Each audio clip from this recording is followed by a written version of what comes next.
são 30 de dezembro de 2025. Eu quero fazer um pequeno vídeo, né, nessa live aqui, uma ponderação, um questionamento sobre a fala, né, do nosso representante, né, porque o doutor Paulo aí, o delegado federal, né, ele é deputado federal também, e expressou a opinião dele, né, e a opinião dele pode-se até se levantar uma enquete, né, para ver se ele está certo ou não, né. Então, o que acontece? A opinião dele é referente aos beneficiários do Bolsa Família, né? Porque países de primeiro mundo têm auxílio, né, à população. Porque assistencialismo, né, para os mais pobres, na Europa, para quem não sabe, em 1315, naquele ano esperava-se um verão. E veio 2 anos de inverno e chuvas fortes, pegando a população desprevenida. Em 1315, na Europa. E, na época, os fidalgos da época, os homens mais ricos da época, compraram todos os grãos, porque perceberam que não era normal, né? Na época que estava esperando um verão, veio um inverno. Então, as chuvas torrentes, elas impediram o plantio. E os ricos daquela época compraram todos os grãos. E os pobres, né, ficaram mais vulneráveis. E com isso, veio um desequilíbrio social. As pessoas começaram a ter fome. E os mais vulneráveis tiveram mais fome ainda. Foi terrível em 1315. E aí o que aconteceu? Faltou grão, faltou alimento, faltou comida. E começaram a comer os seus entes queridos. Os mais velhos, aqueles que tinham mais amor no coração, aquela família, o que eles fizeram? Jogaram os velhos na mata, para que o destino deles, a natureza desse em conta. Outros comeram seus filhos, muitos viraram canibalistas, né? Viraram canibais. Perdão a palavra, né? Canibal, né? E o assistencialismo que nós vemos hoje no Brasil é justamente para cuidar dos mais pobres, né?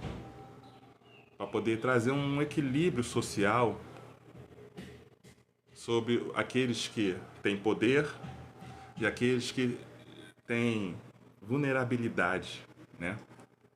Hoje se fala muito em capacidade, né, de alimento, principalmente no Rio de Janeiro, né? Porque um estado pobre, né, as pessoas ficam mais pobres.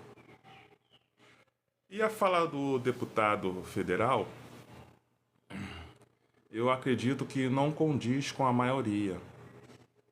Porque a nobreza, ela não se estende mais hoje sobre a classe social, sobre se é rico, milionário, bilionário.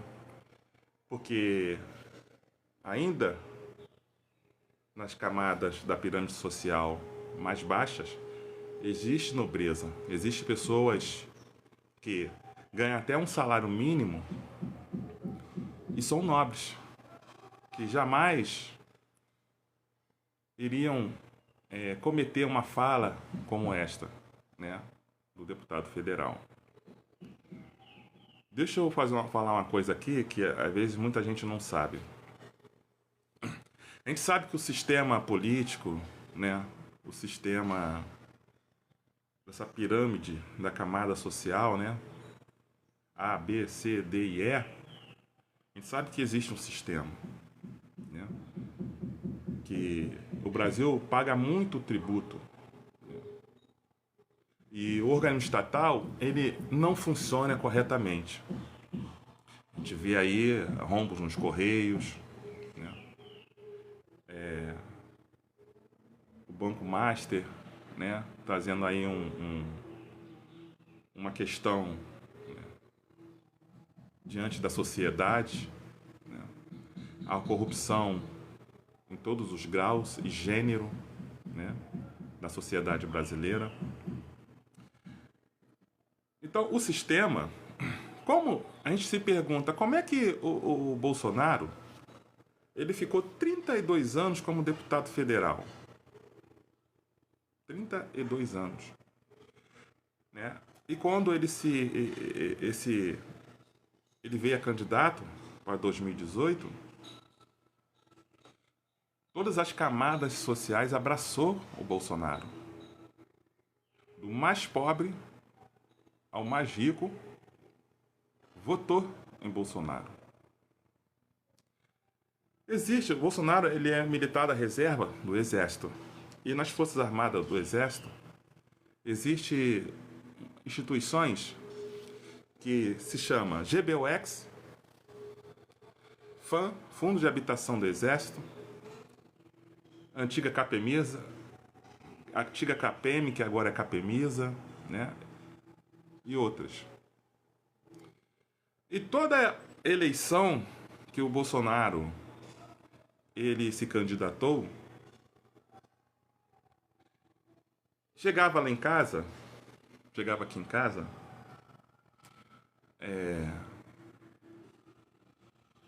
um correio postal, né, uma carta postal dessas instituições. E quando a gente abriu o envelope, tinha lá a Santa, né, Nossa Senhora da Aparecida. Aí quando você virava, tinha lá um candidato, Bolsonaro.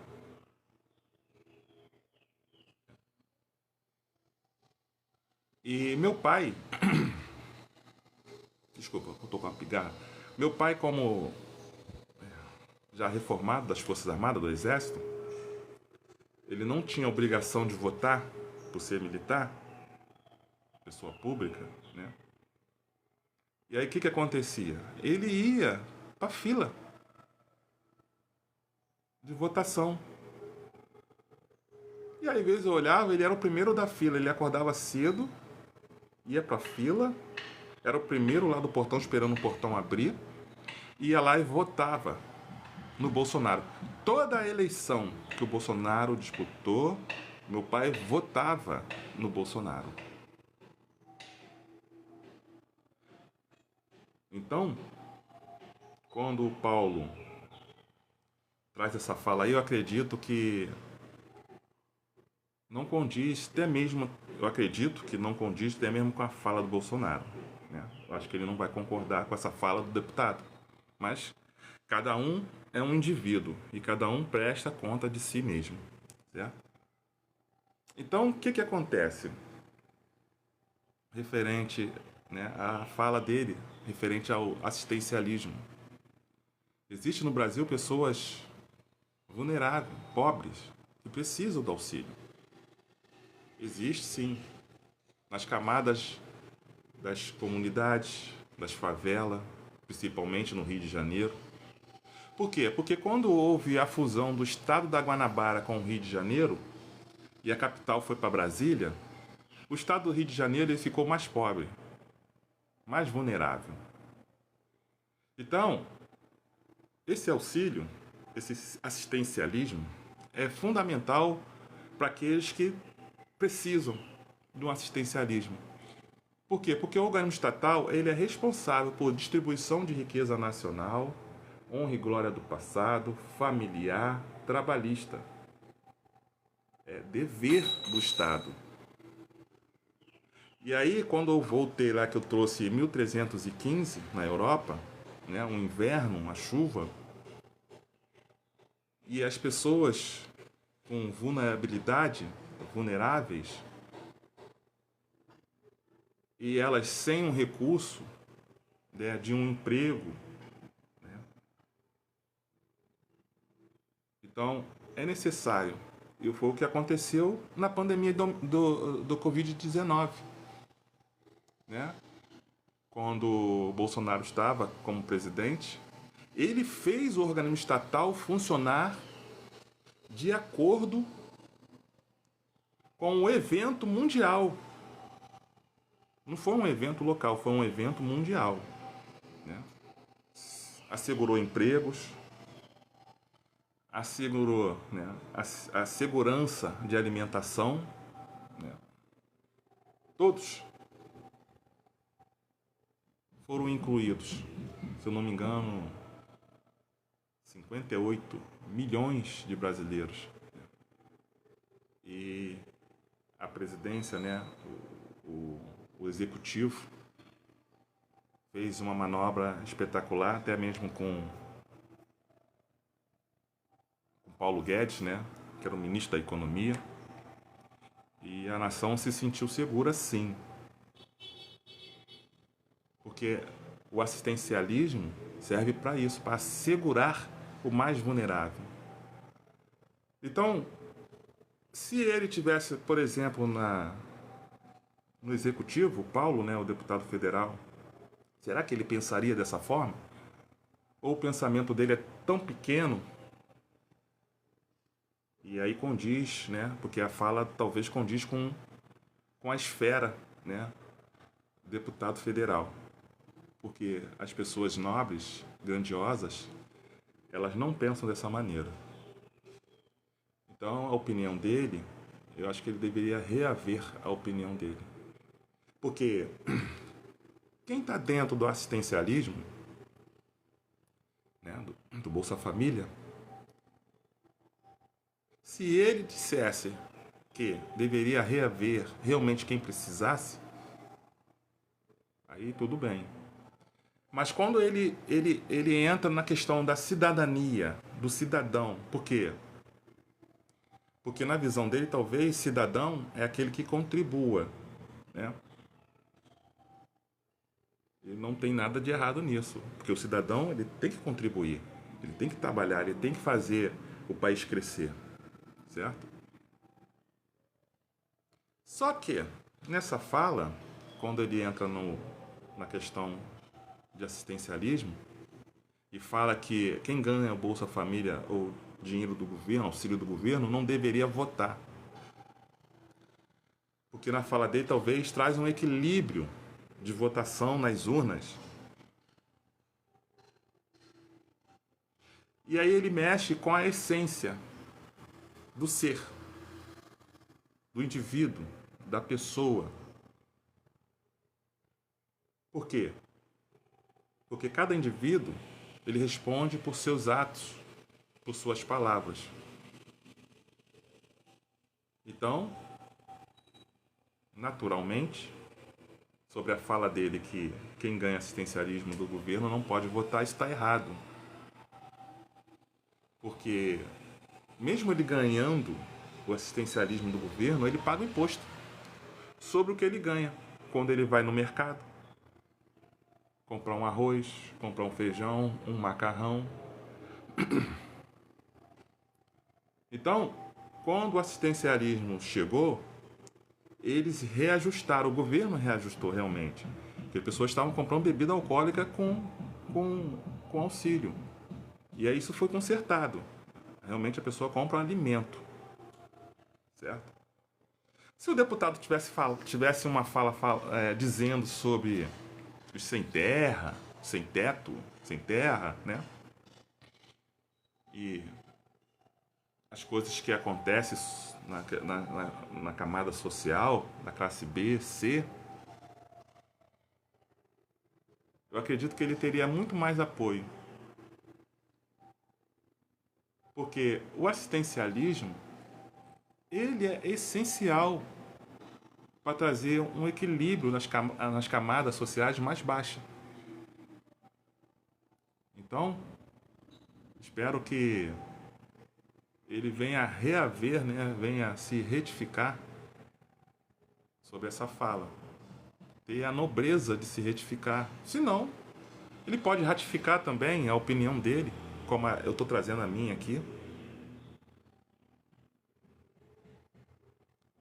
Então eu agradeço a todos que estiveram aqui nesse momento de live, mas gostaria muito, né, de me aprofundar mais, mas o vídeo fica extenso.